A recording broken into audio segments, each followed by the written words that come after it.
day, good day, good day. That was the best it could say. But the crow meant the little girl well, and asked her where she was going all alone out in the wide world. Gerda told the crow her whole story, and asked it if it had seen little Kai. The crow nodded very thoughtfully, and said, Maybe.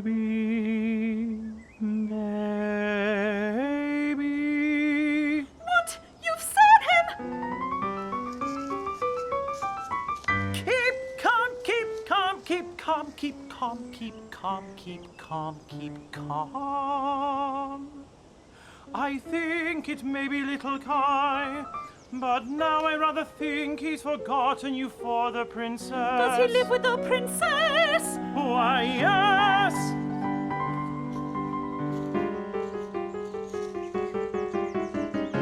In the kingdom where we are now lives a princess who's so tremendously clever. Well, she's read all the newspapers there are in the world and forgotten them again. She's so clever. She was sitting on the throne the other day, and they say there isn't much fun in that. When she happened to hum a song, the one that goes.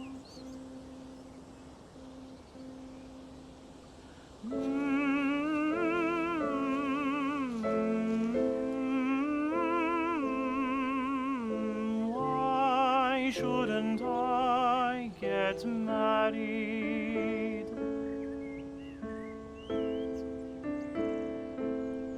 I think there's something in that, she says. And so she decided to get married, but she wanted a husband who knew how to answer when spoken to, one who wouldn't stand around just looking genteel, because that's such a bore. She had all her ladies in waiting called together, and when they heard what she wanted, they were thoroughly delighted. Now that's what I like, they said. I was thinking so only the other day.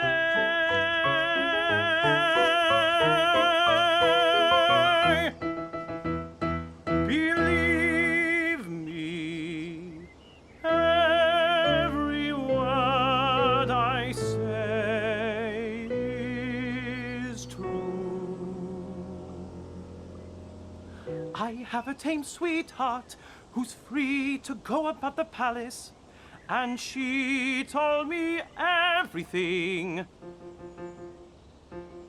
The newspapers at once came out with an edging of heart and the princess's monogram. They said that any good-looking young man was free to come to the palace and talk with the princess. And the one who talked as if he were at home there and talked the best would be chosen by the princess for husband. Oh, yes, you can take it from me. It's as true as I'm standing here. People flock to the palace. You never saw such a crowd and commotion. But nobody succeeded, either the first day or the second. They all knew how to talk when they were out in the street. But when they entered the palace gates and saw the guard in silver and the footmen in gold standing all the way up the stairs, and the great lighted halls, they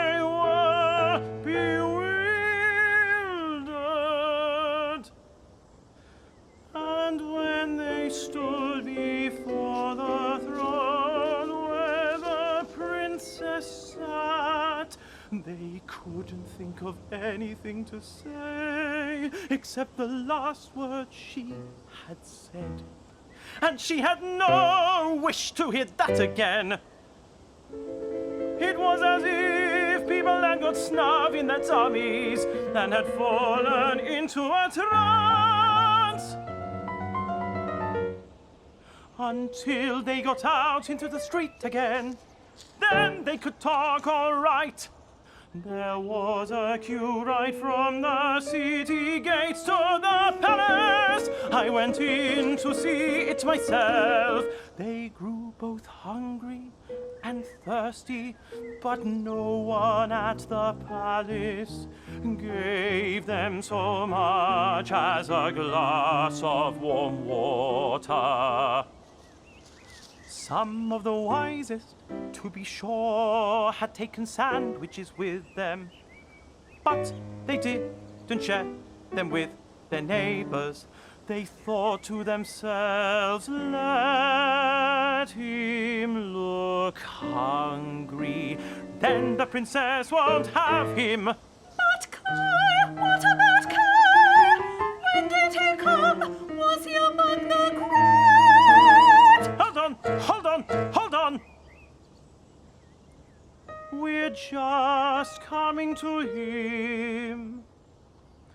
It was on the third day that a little person without horse or carriage came cheerfully marching straight up to the palace.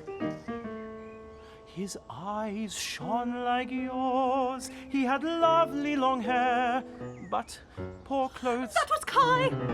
Oh, no, I found him. He had a little satchel on his back. No, that must have been his sledge. He went off with his sledge.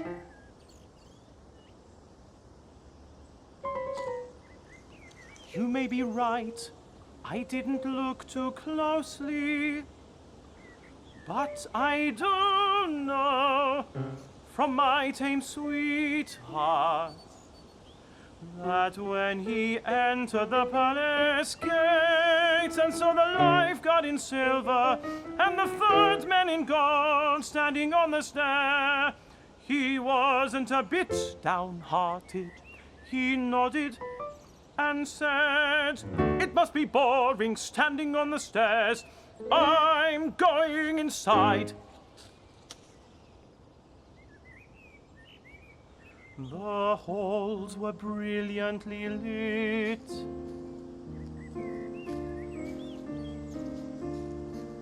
Privy councillors and excellencies were walking about in bare feet, carrying golden dishes.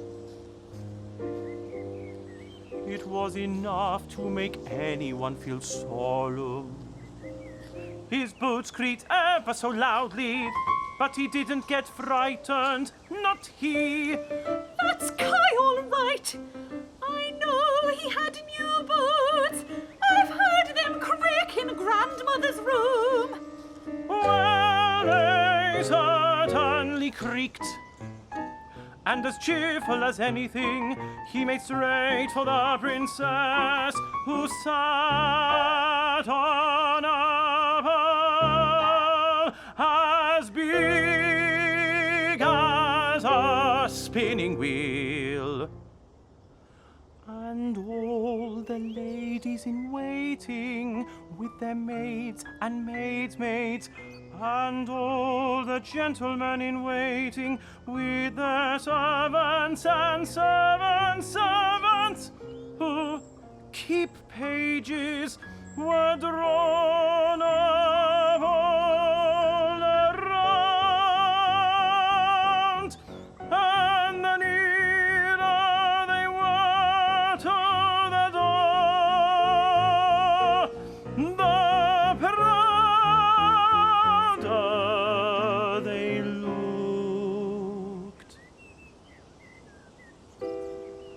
The servants' pages who always wears slippers, will hardly bear looking at.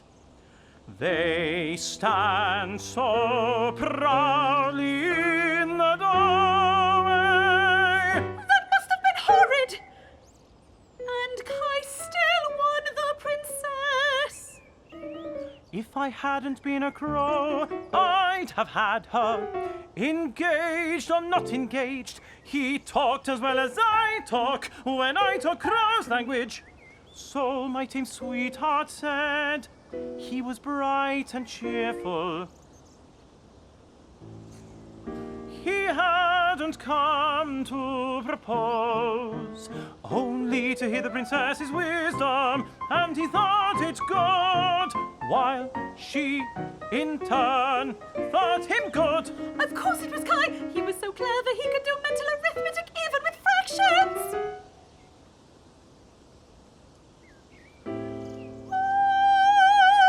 Won't you take me to the palace? It's easy to talk, but how do we do it?